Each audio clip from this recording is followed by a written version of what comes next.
Good morning, everyone, and thanks for joining me for a new video. This one, we're gonna have a look at that brand new electric motor for the float tubes from Decathlon. So this one is not only made for the FLTB9, but you can fit it on different float tubes as well. So that you know you don't have to buy the FLTB9 to use that electric motor. So we're going to have a look at it, and we're going to go into details, and I have a few bits to show you. We're going to go through different aspects of it. First of all, the design, the quality, how it's built. So let's start with that. A first view for everyone. So this is it. That's all there is to it. It's actually a fairly compact system. As you can see, I'm going to show you all of it. So everything is linked. You don't have to link anything. Everything is already done. So bear in mind, this is one of the early, I wouldn't say prototype, but that's what I had for testing that Decathlon sent me. So basically you're going to get the same thing as this. I don't know how the packaging will be. I just got them like this sent to me. But you might have a different, I think the propeller will come in a different color. I have it in a kind of a smoky black, but I think they'll be coming in an orange color when that goes on sale. So what you have is basically the main motor. So this one weighs 3 kilograms. So it's good and hefty. You know you have something that's not like cheaply made anyway, a very light casing or anything. It fills even the plastic from the casings. It compares greatly to anything that you would see in the electric motor industry. I'm meaning a kind of a Minn Kotas and things like that. So it's kind of the same build. I do like the propeller guards that goes all around, so that's kind of help for weeds. I will be making another video with this motor once we have a bit of vegetation growing here in the lakes. I received that engine. It was at the end of the summer. It was like winter time when I got it to test it out. So I done a few outings with it. Pretty happy with the performance, but I couldn't really test it to go into lily pads and weeds and all you have. So I will be making another video at springtime once we have a bit of vegetation here. So I'll be doing an underwater video, and probably try to do a GPS tracking and see how top speed we can achieve with this. It's rated, I'll have to go through the specs with you after, but I'll give you the rating anyway. I think it's between 25 pounds thrust, and depending on the battery that you use. So alright, this is the main thing.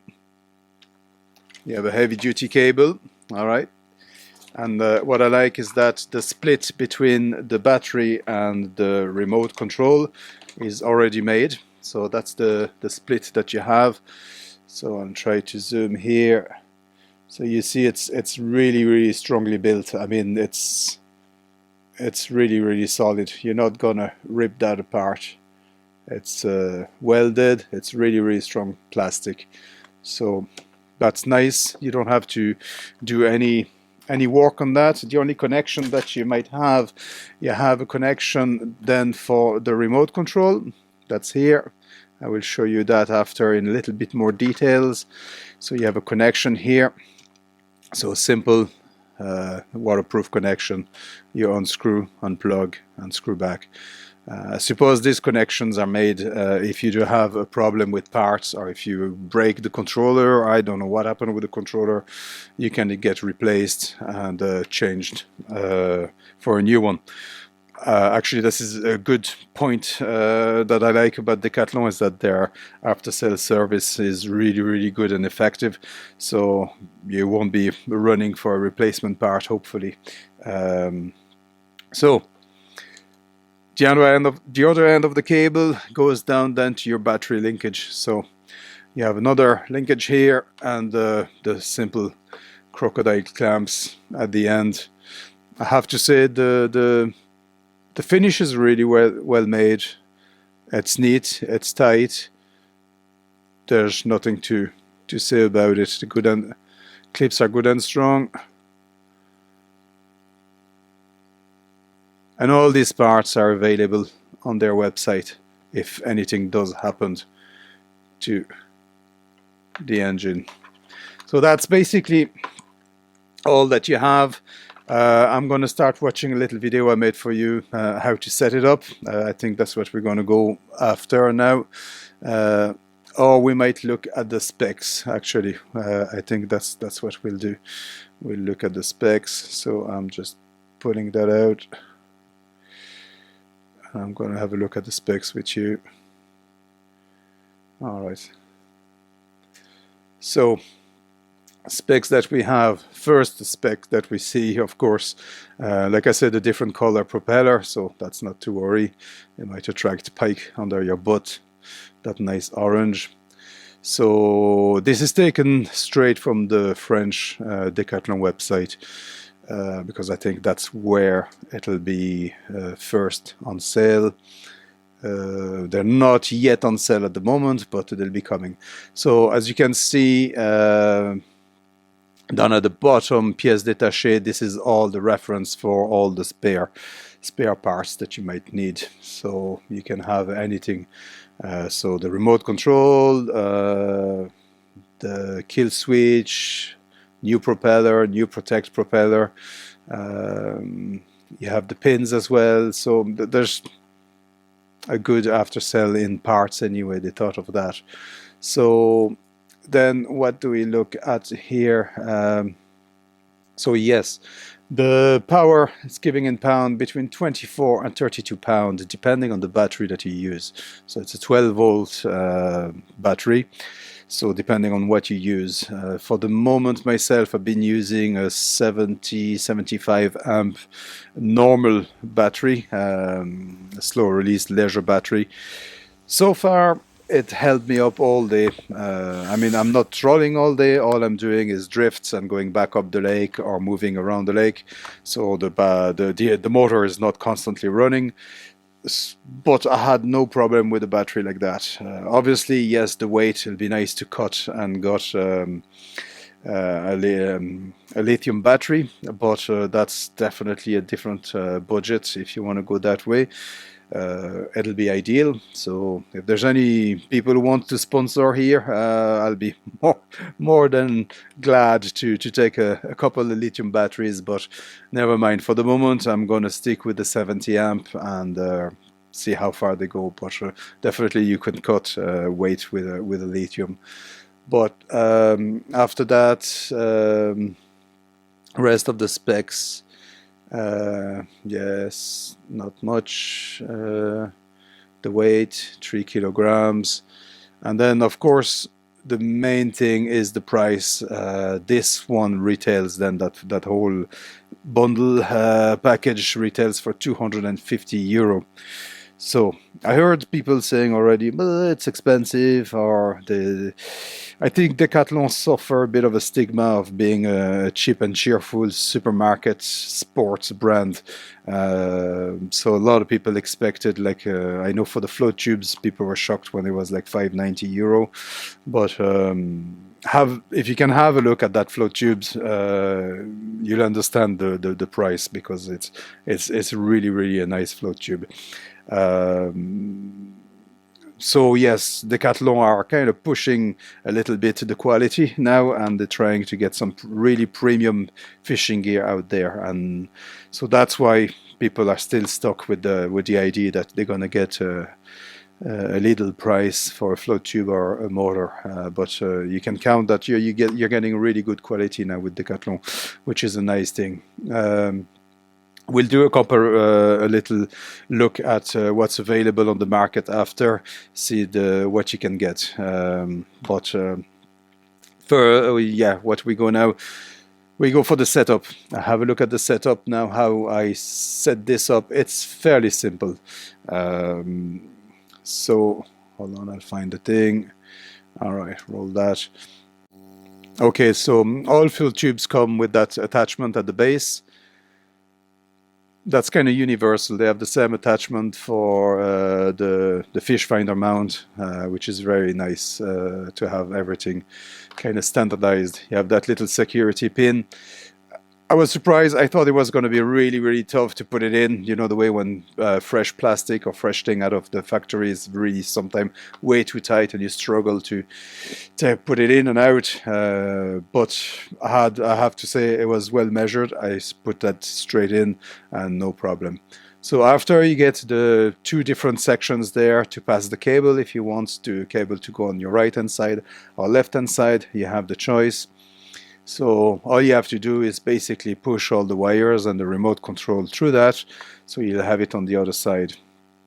Good thing is there's no need for any clipping with the cable, because the nice thick part of the cable, as you can see now, is just going to sit with the curvature of the cable.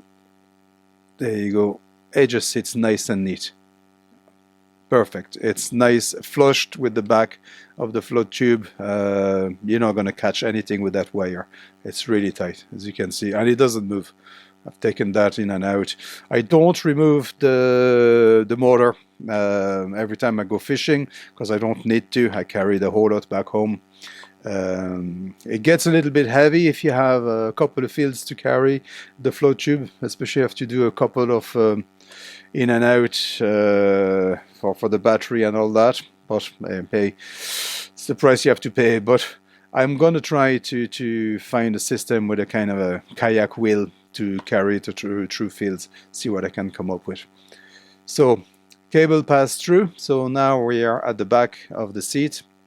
You have the emplacement for the battery up there, and then I just tuck the extra wire right nicely under the seat, so it's nice and easy. So for the remote control now, because I suppose this is where we're going to need to have this is the only thing that's on the outside beside you. It's the only thing that you're going to be using most of the day, because you're not looking at the engine underneath. So we'll have a quick look at that remote control now. So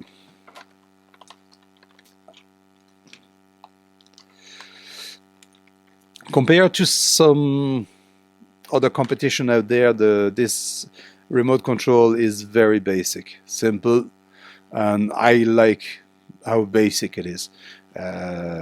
No fancy screen. There's enough to look at, especially if you use a fish finder. I don't want to be looking at another screen during the day.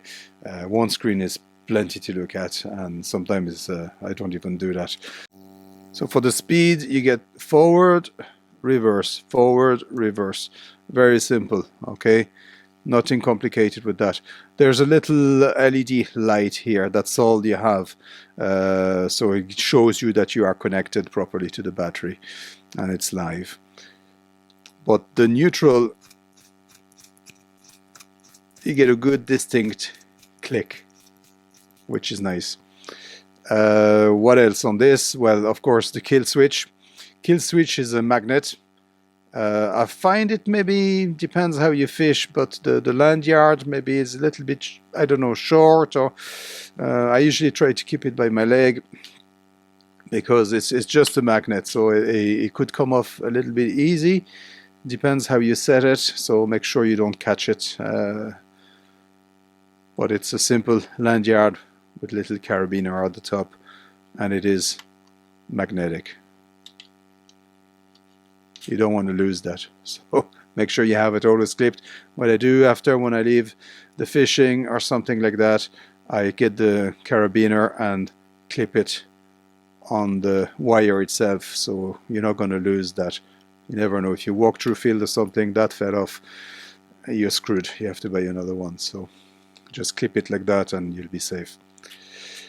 Alright, so you have then the fast attachment, which is really nicely designed because it's a magnet as well, so it clips, but once clipped it's secure, it doesn't come off, and you just have to pull on that little tab to release.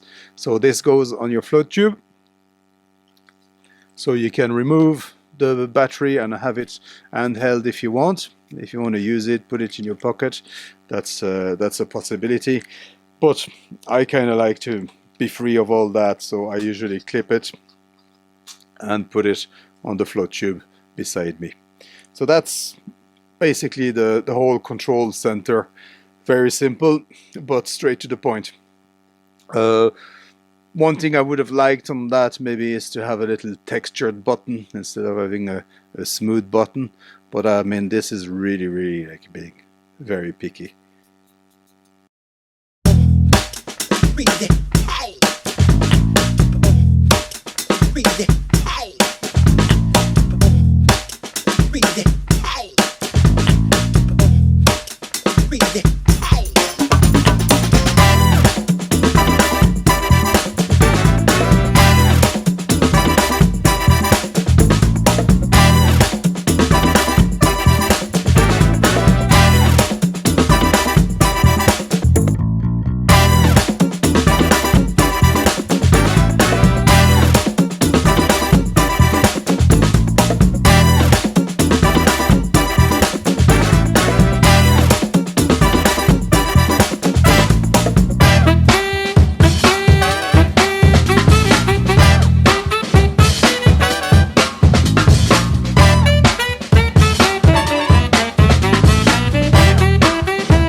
Even before I was really reluctant to get an engine for my float tube, simply because of carrying the whole thing. My idea of a float tube is that it gives you freedom. You can access places you can't access with the boat.